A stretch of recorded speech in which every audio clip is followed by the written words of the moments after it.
प्रार्थना करें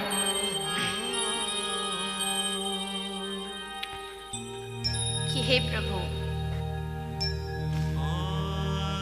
निष्काम भक्ति की प्राप्ति हमें हो।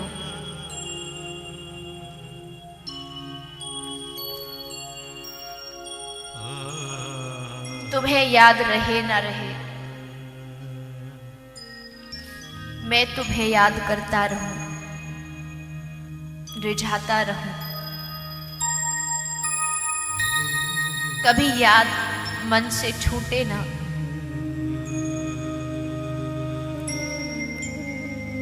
कभी तुम्हें भूलूं नहीं, क्योंकि मुझे मालूम है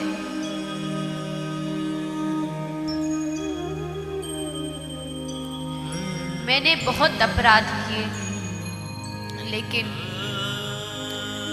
आपका नाम भक्त वत्सल है, पतित पावन है, जो पतितों पर भी कृपा करे।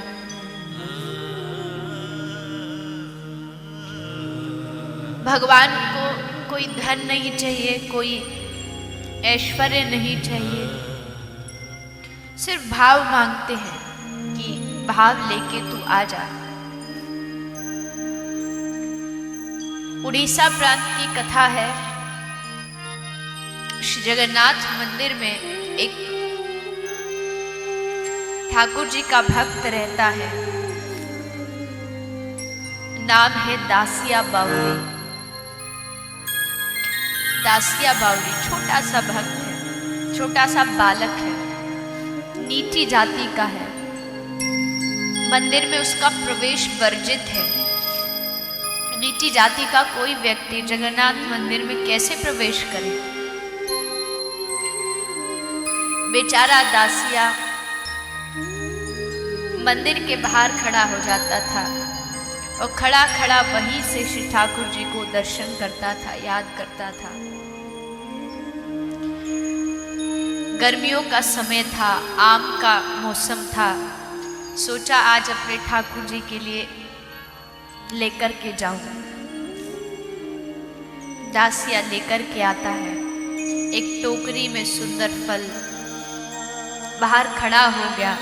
अंदर पंडित जी जा रहे थे। कहा कि महाराज, क्या आप मेरे फलों को अंदर पहुंचा दोगे ठाकुर जी के समक्ष? पंडित जी ने कहा, रे मूर्ख, तू जैसे नीच जाति के व्यक्ति के हाथ से स्पर्श हुआ फल में भगवान को चढ़ा सकता हूं? बोला चल भाग यहां से।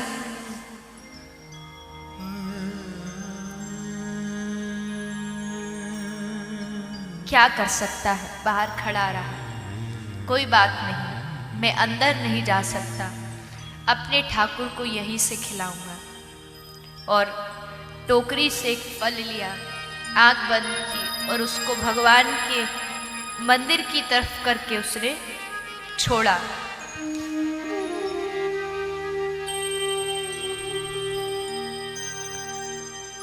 लोगों की लाइन लगी थी देखने के लिए।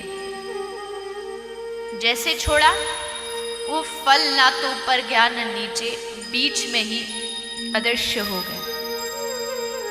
दूसरा लिया, वो आगे किया, वो भी बीच में अदृश्य हो गया। सब टोकरी खाली हो गई। फल कहाँ गए पता नहीं।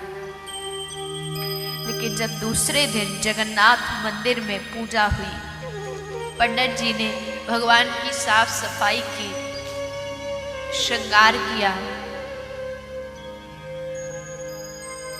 आश्चर्य हो गया पंडित जी को देख करके। जिस दासिया को मूर्ख कहा था कि जा तू यहां से भाग जा, भगवान स्वीकार नहीं करेंगे।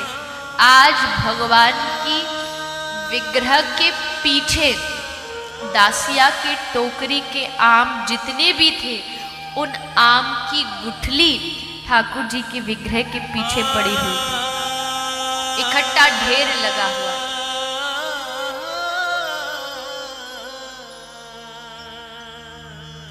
कौन वर्णन कर सकता है उनकी भक्त वत्सलता का? कभी भक्तों के लिए अपना नाम चोर रखा लिया, कभी भक्तों के लिए कुछ भी कर सकते हैं, भक्त की इच्छा पूरी करने के लिए कुछ भी कर सकते हैं। श्री माधवेंद्र पुरी श्री चैतन्य महाप्रभु के गुरु, ईश्वरपुरी के गुरु माधवेंद्र पुरी रेमुना में गए थे। रेमुना में गोपीनाथ जी का मंदिर है। सुना था कि गोपीनाथ जी की खीर बहुत प्रसिद्ध है। खीर का भोग आज भी लगाया जाता है, बहुत प्रसिद्ध है। मन में विचार आया कि काश मुझे भी थोड़ी खीर मिल जाए तो आनंद आ जाए। लेकिन फिर अगले क्षण सोचा, अरे तू कैसा वैरागी है, तेरे मन में खीर की इच्छा आ गई। वैरागियों को भला कभी इच्छा होती है क्या? खीर की इच्छा आ गई, बस इतनी छोटी सी इच्छा के लिए अपने आप को पश्चाताप में जलाने लगे। अन्न जल सब छोड़ दिया। मंदिर के बाहर मजीरा लेके पूरी रात हरि नाम संकीर्तन किया। हरे कृष्ण गाते गाते रोते रहे, प्रभु से क्षमा मांगते रहे, प्रभु गलती हो गई। तभी आधी रात को गोपीनाथ जी ने पुजारी को स्वप्न दिया और कहा, बेटा मेरा एक भक्त गली में बैठा बैठा कीर्तन कर रहा है, जा आज जो तूने खीर का मुझे भोग लगाया था ना, मैंने उस भोग को चुपचाप अपने पीछे छुपा लिया। वो खीर अभी भी पीछे रखी है मेरी मूर्ति के पीछे, जा लेके जा और उसको माधवेंद्र पुरी को खिला दे।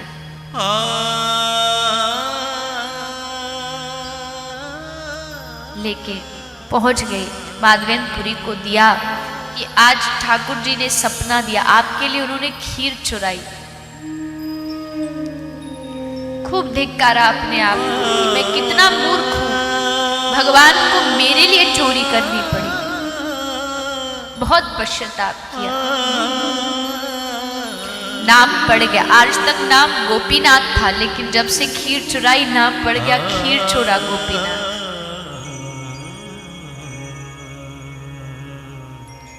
अभी भी खीर चोरा गोपीनाथ के नाम से प्रसिद्ध है।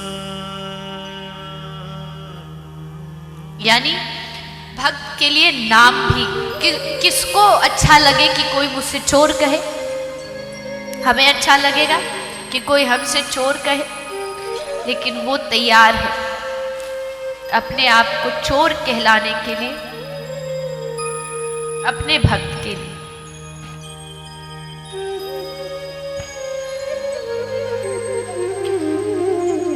तो भाव की प्रधानता है। जैसे भी हो भगवान को भाव से मनाया जा सकता है। एक नियम अलग बात है। हाँ, गुरुजी ने कहा है इतना माला करना है, ये फलानी चीज जप करनी है, इसका पाठ कर, ये अलग चीज है, ये तो नियम है। अब गुरुजी ने कह दिया मधुराष्टकम जप करो, हम रोज कर रहे हैं, नियम दिया है इसलिए कर रहे हैं। लेकिन एक समय ऐसा आए जब अधुरम मधुरम नयनम मधुरम सिर्फ इतना कहें और बस आवाज बंद हो जाए, फिर बस भगवान दिखें, उसको देखें और उससे आगे कुछ भी नहीं हो।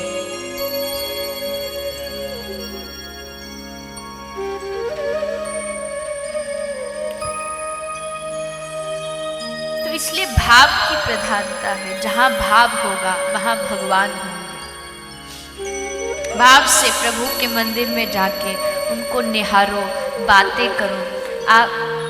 आप सबके घर में कहीं ना किसी के घर में छोटे छोटे गोपाल जी होंगे। आपने सुना होगा कि गोपाल जी अपने भक्तों से बातें करते हैं। आपको नहीं लगता आपके गोपाल जी ने आज तक हमसे, हमारे गोपाल जी ने हमसे आज तक बातें क्यों नहीं की? इसलिए नहीं की क्योंकि अगर गोपाल जी है तो ये भाव रखना पड़ेगा कि ये छोटा सा बालक है, अभी इसको बोलना नहीं आता, चलना नहीं आता। जब बालक को बोलना नहीं आता तो माँ बाप उसको बोलना सिखाते हैं। हमने आज तक अपने गोपाल जी को बोलना सिखाया? नहीं सिखाया तो बोलेंगे कहाँ से? पहले सिखाना पड़ेगा। अगर उनको बाल गोपाल मानते हैं तो पहले उनको बोलना सिखाना पड़ेगा, तब वो बोलेंगे। ये भाव है बोलना। हम तो खैर क्या ठाकुर जी को सिखाएंगे, पर ये भाव की प्रधानता। चलना सिखाएंगे तो ठाकुर जी चलेंगे।